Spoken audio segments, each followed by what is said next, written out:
Hi guys, welcome to another episode of the weekly analysis. My apologies that I didn't manage to do up a video during the weekend. I was pretty busy overseas, so what I've thought is I'll do a midweek review for this week itself.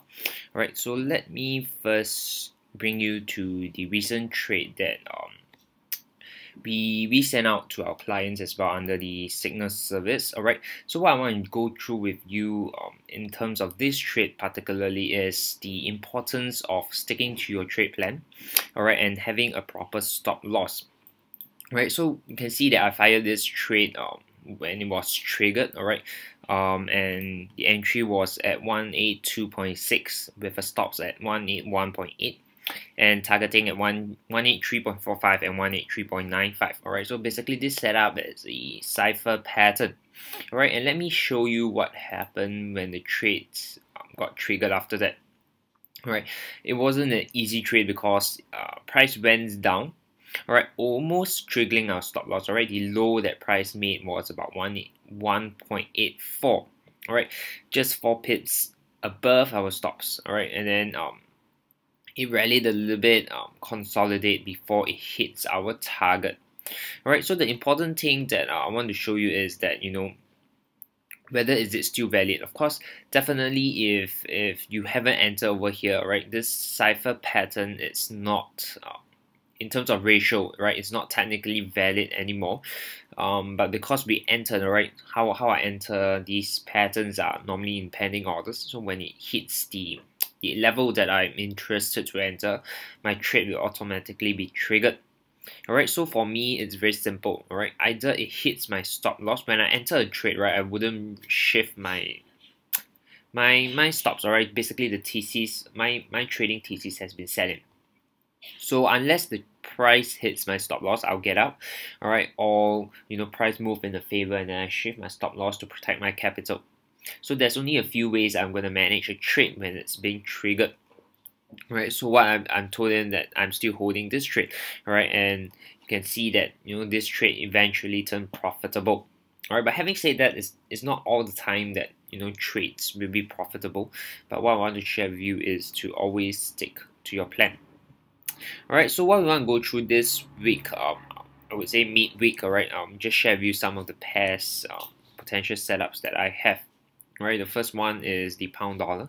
Alright, if you look at the higher time frame, it's starting to gone up. Alright, perhaps the trend has started to go towards the bullish direction. Alright, and we drop down to H1 time frame, we can see price has broken previous high. Alright, and what we'll be interested is if price comes down to the 1.538 level, we'll be looking for a long opportunity targeting higher. Alright, so let me bring you through some of the other pairs that we spotted. Alright, Kiwi itself as well, very similar to the pound dollar, but this trend is more clear. Alright, it's clearer. Alright, it's clearly in an uptrend. So what we want is that price has broken previous structure, right, previous high. So what we want is that price retrace to the 618 retracement level, which is around the 6700s. And that's where we'll be looking for a long setup. Right, UJ itself is on the opposite direction. Alright, if you look at it, price has been consolidating. Currently it's still in the zone. Alright, but what we are expecting is on this H1 time frame. Alright, let me delete it. Alright, it's still in the consolidation zone, but in the H1 time frame, what we have is that price is currently in a very strong downwards momentum. Alright, and when we pull in our Fibonacci tool, finding confluences with previous minor structure levels, alright, what we see is that at the 786 retracement level, which is coincide with the 119.6 level, price level, that's where we'll be looking for shorting opportunities. Alright, for AJ itself, we have a harmonic bad pattern. Alright, the overall trend is still on the upside. If you look at this area, right, the trend is still on the upside. But what we had is the bearish bad pattern. So this is more of a counter trend trade. Alright, for those who are interested, the bad completes around the 88.3 level. Alright, so for those who are more aggressive, right, what you can see over here, we have a divergence as well. Right, our RSI prints a lower high, but our price prints a higher high. So we have a divergence over here. So that that divergence itself showed that price has dropped. And for those who are more aggressive, what you can do is you can trade the 618. Alright, so the 618 retracement level can be your first entry. Alright, and more conservative traders can wait for the completion of the bad pattern, and I would say even more conservative traders wouldn't want to take this counter trend trade, right? Because the overall trend is still on the upside. Alright, let me bring you through. Alright, Canadian yen, similar to the Aussie yen, we have a bearish pattern, alright, also a bad pattern itself, right? And if you look at the higher time frame, I would say it's still on the upside. So this is once again considered a counter trend trade. And for those who are looking at it, we do have a divergence as well, right?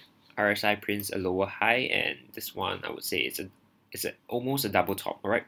Not the ideal one, but we have a double top over here. So once again, for those for those who are more aggressive, you can enter the 618, and for those conservative, wait for the price to reach about the 93 even handle, and for those who are more conservative, you might not want to take this counter trend trade. Alright, so let me scan through. Alright, that's it for this. Okay, pound Aussie, alright, on the H1 time frame. So let's look at the upper time frame. What we had is that price is in a bearish momentum, right? So once again, this pattern is a counter trend trade, but what we have over here is a bullish cipher pattern. Alright, for those who are interested, you can wait for price to come down to the 2.0898, so it's about 0.900 level. Alright, and if you look carefully in the chart, we do have again another divergence. Alright, so I can't say whether this patterns will or price is starting to change its trend, but you just have to trade according to your risk appetite. Whether you can take this kind of counter trend trades in your portfolio, right? So this applies to your Canadian yen as well as the Aussie yen. Let me just scan through and see if we have any others. Right, so this is it for my current portfolio. So let's look at the sub portfolio that we have. Alright, we do have some setups as well.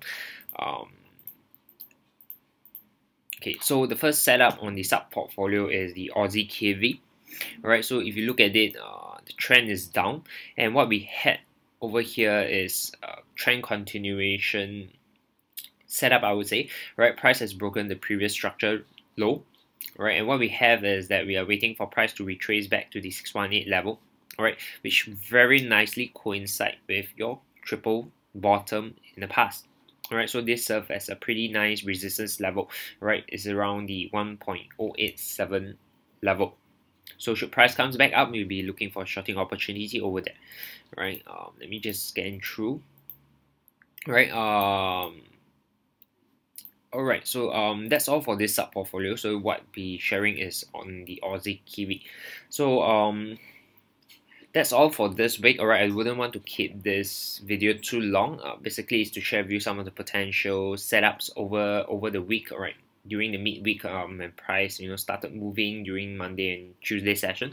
Right, so just to share with you some of the setups that I'm watching, and for those who are signing up for the, for those who already signed up for the signal service, I'll be sending you the precise entry and stops as well as targets to you maybe in the next hour, right, when I compile them into the Excel itself.